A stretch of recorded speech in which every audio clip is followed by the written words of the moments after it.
Radio Forest Podcast. What's up? It's Mario. Mario, how are you today, man? Very good. Fantastic. How are you? Good. Congratulations on getting married. Oh, thank you. Appreciate that. Where did you guys get married at, and how did it go, I guess, overall? Well, so we got married in Las Vegas. Uh-huh. Which is the most tacky option. But I like it. I'm from Germany, and it's like the most American thing we could do. We're still planning an actual wedding with her family, or with my family back in Germany. So we're planning that for next year at a castle in Germany. And she thought you were actually gay at first when you guys first met. Can you give me that quick little overview of you guys first getting together? Well, everybody thinks I'm gay because I'm European. When I go to a gym here, I wear, because when I first came here, I used to wear these very short European soccer shorts. Yeah. Because my dad's a soccer player, and he wore those back in the 80s. That's what we wear in Germany. So people just based on my style in general, I wear Speedos, I wear short shorts. People always think I'm gay. And I don't know, I just gave off that vibe. I'm also not very, I'm never hitting on girls. So I was not very forward. I'm not a creep. I'm not American. So I was not super forward with her. And that's why she thought I was gay, and she thought, I asked her for a date, and she thought she was just hanging out with her new gay best friend. That's what she was thinking, yes. And I watched your video of the homophobic heckler. Do you feel like that's something that doesn't happen as often in Germany and Europe, or is that pretty universal? Because in an embarrassing way, I feel like that's kind of more American. I think so too. I think in Germany, I have this, the sexuality, we don't care as much. If you go to a techno club in Berlin, you can see two dudes making out in the corner. And every German's going to be like, oh, look, they're such good friends. Yeah. It's much more, people don't care as much about sexuality, I feel like. And I also do feel like if you're homophobic or you get offended about, I made a gay joke about going to a gay gym. And this guy in Florida got super offended about the joke. And I think if you get that offended, you must be a little bit gay at least, you know what I mean? Because why would you get so offended if you're comfortable with your sexuality? So I think, the fact that in Europe everything is a bit more open-minded and people are more comfortable, therefore there's not as much homophobia, I feel like. Just more acceptance. I saw some comedians recently say that worse than having people offended at a comedy show is actually no response at all, just like a dead silent crowd. Would you agree? Would you rather have a little bit of that interaction, or is it too much and it's hard to stay on what you're doing, I guess? Oh, no, I think you sometimes have to offend because you're getting a reaction for sure. I mean, even though that show with that homophobic heckler in Florida, which is also one of my first shows ever on the road, which is, I'm very new to comedy when I did that show. And then I was confronted by this dude who told me to stop telling gay jokes and whatnot.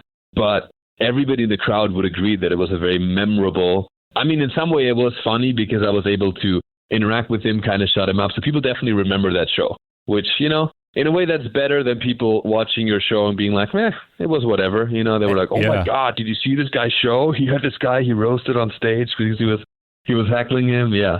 As an American, and oftentimes, if I were to be in Germany, I'd be very conscious about not being too cocky, arrogant, or rude. I feel like sometimes that's the worldview of the American.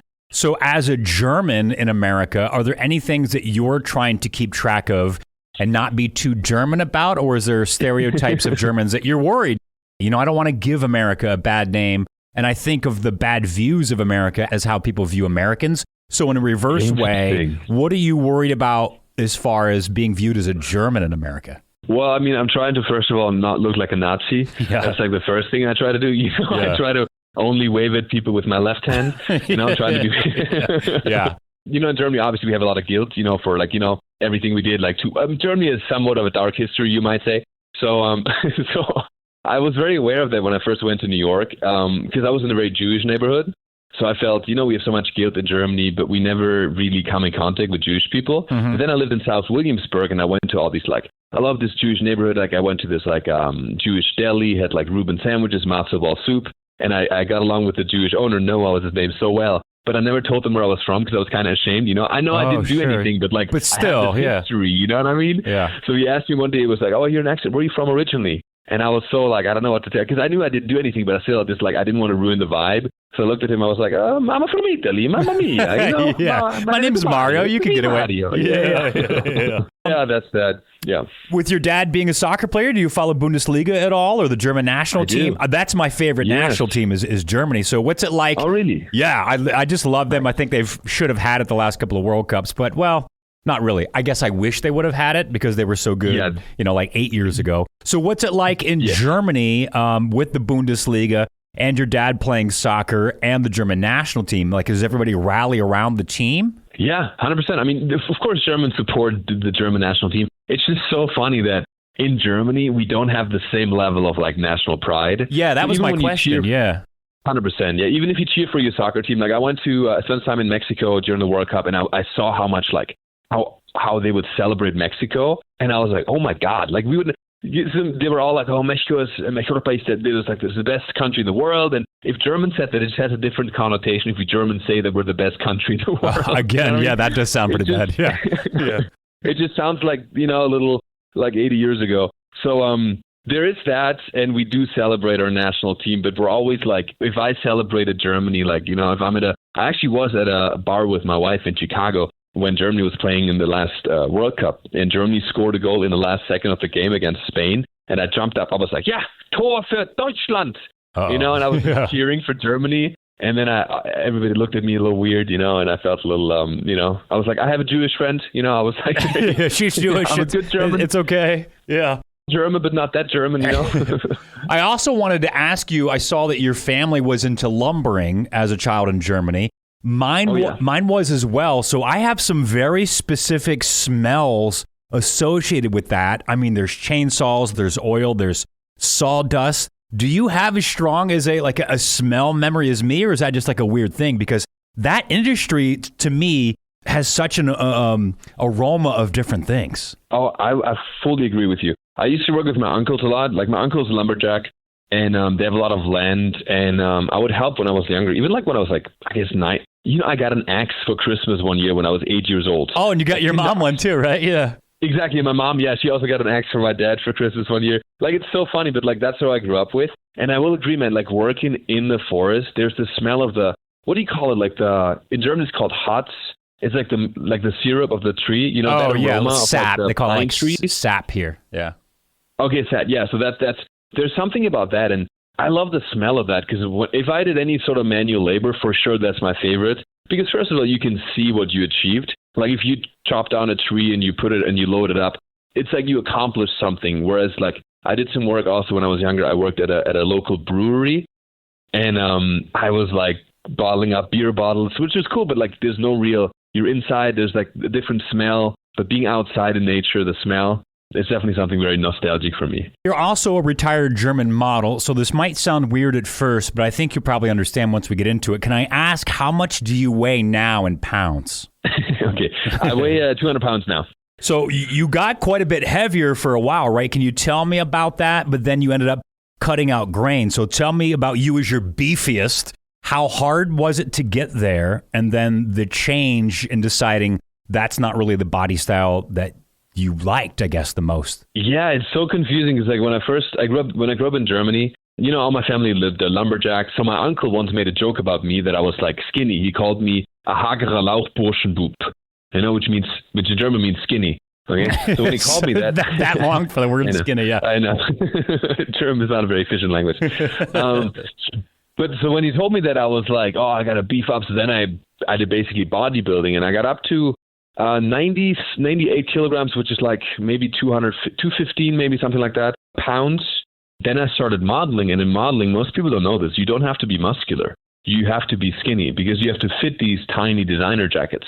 Because I did more like runway modeling when I was younger, like 19 years old or something. Mm-hmm. And then I had to lose all the weight again. So it's weird beefing up to fit, like to please my uncle and be like a real German lumberjack. And then I had to be skinny again. So to give you an idea, I went down to under 80 kilograms. So I went down to like maybe 170 or something like that. So I went from I lost like around 40 pounds probably I lost. Wow. From my heaviest to then doing modeling, which is, it's not good. And also it was not really the body type. Like I'm happy in the middle, like where I'm right now. I love working out. but I don't like being super skinny or super buff. Because when you're skinny, I did the typical Milan Fashion Week diet, which is espresso and cigarettes. Yeah. You know? Yeah. So yeah, I was just sick of that. And once I stopped modeling, I could just go back to like a more natural way of eating, which is nice, you know. And I know you cut out grains. So let me ask you this. So I had a photographer friend that spent some time in Europe last summer, and he has like celiac disease here, and he's got a lot of issues with gluten. And he said over there, he had zero issues. He's like, I was eating pizza and bread and pasta, and there was no problems. Yeah. So what have you noticed that's different between the States and Germany, or more broader sense, Europe? Did you notice that many differences in food? 100%. And I have the exact same experience that he had. I don't have celiac disease. I just noticed that I was getting more tired because I was eating like grains here, you know, sometimes bread, oatmeal, pasta, whatever.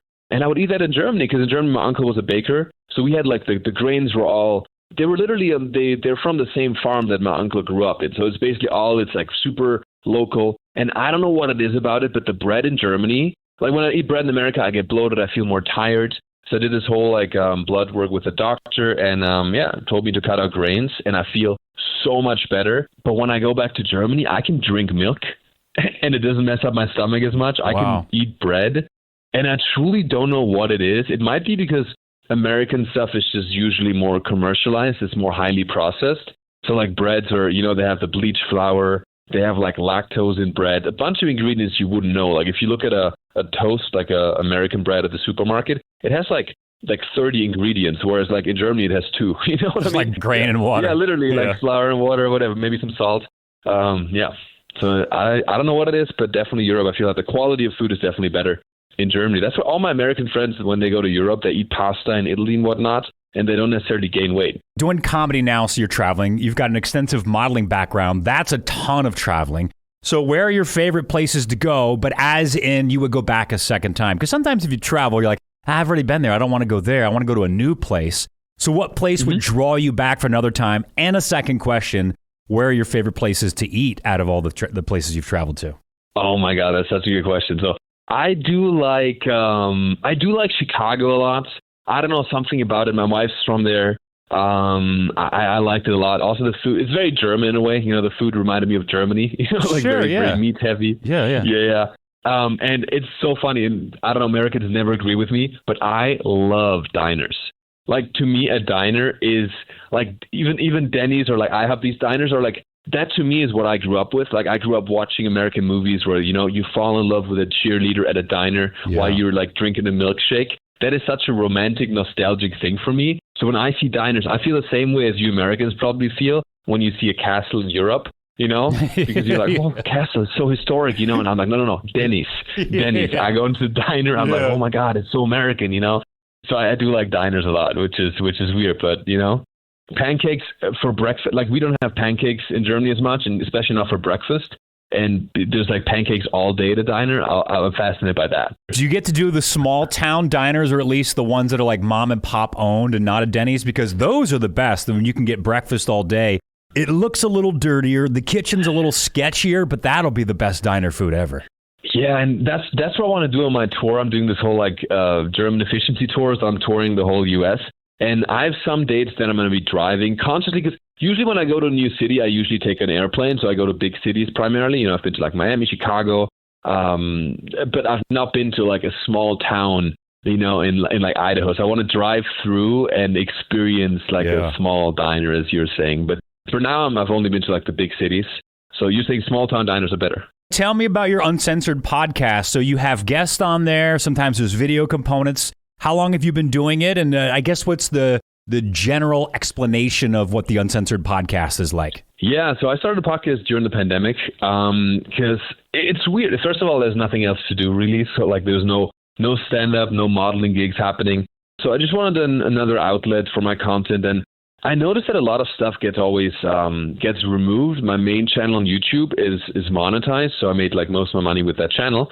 But then once you say a word, like once you said, for example, COVID-19, boom, video gets demonetized. Once you talk about anything controversial, like I talk about modeling, my modeling experience, even about some controversial things like sexual harassment in modeling, whenever I talked about anything that's not PG, it would get demonetized. So I was like, let me make a podcast where I can just openly speak my mind. That's why it's called uncensored, because we talk about anything, So when I have guests on, we tackle like, uncomfortable topics. It's edgy, it's funny, it's silly.